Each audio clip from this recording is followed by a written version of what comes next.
Hey all, how are you? It's so good to see you. I'm glad to be back on camera. Um, it was a wonderful holiday away, and now getting back into the new year, new decade. 2020 is feeling like a year. Really, 2020 vision, if you think about it, it's all about clarity, looking ahead, um, optimism. And that's what I'm coming to this year with, and I hope you are too. This week, I was thinking a lot about how we show up to the world and what we bring with us to the table every day when we come to work. Particularly as leaders, we do set the tone, as we know, whether we like it or not, for good or for bad.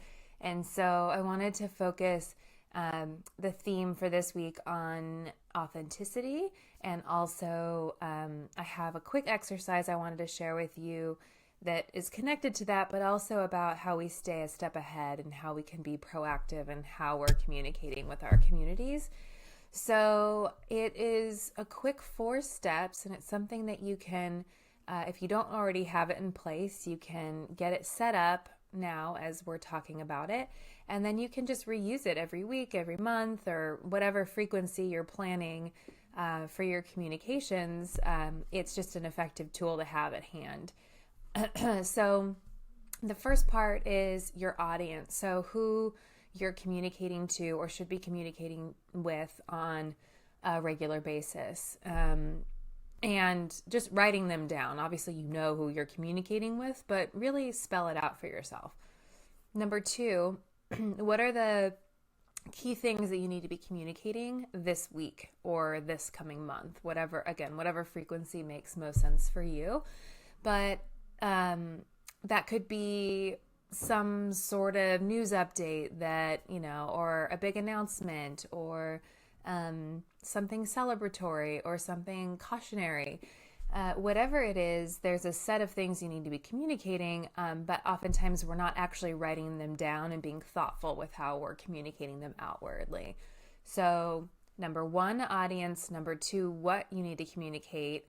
3, how. So, think about the channels through which you're communicating.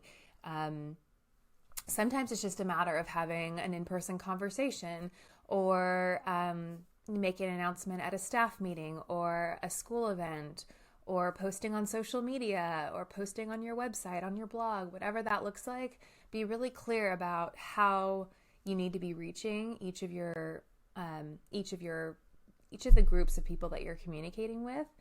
And then the final piece is thinking in terms of how to distribute the communication. So as leaders, oftentimes we're taking it all on ourselves because we do, it does come back to us at the end of the day. But the reality is there's a lot of people on staff or in our teams who can help share that responsibility. So I challenge you to think about who else on your team can be doing some of this work.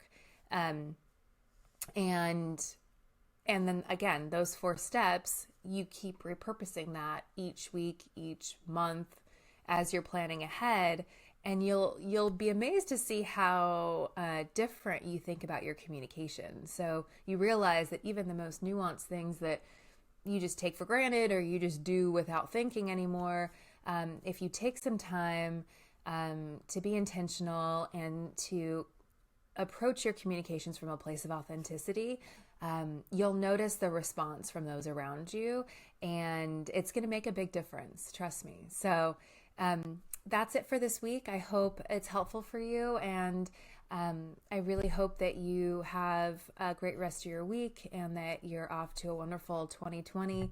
I look forward to hopefully collaborating with you in the near future. And as always, if you have any questions or thoughts you want to share, please reach out. I would love to hear from you. So that's it for now. I will see you soon. Thanks so much.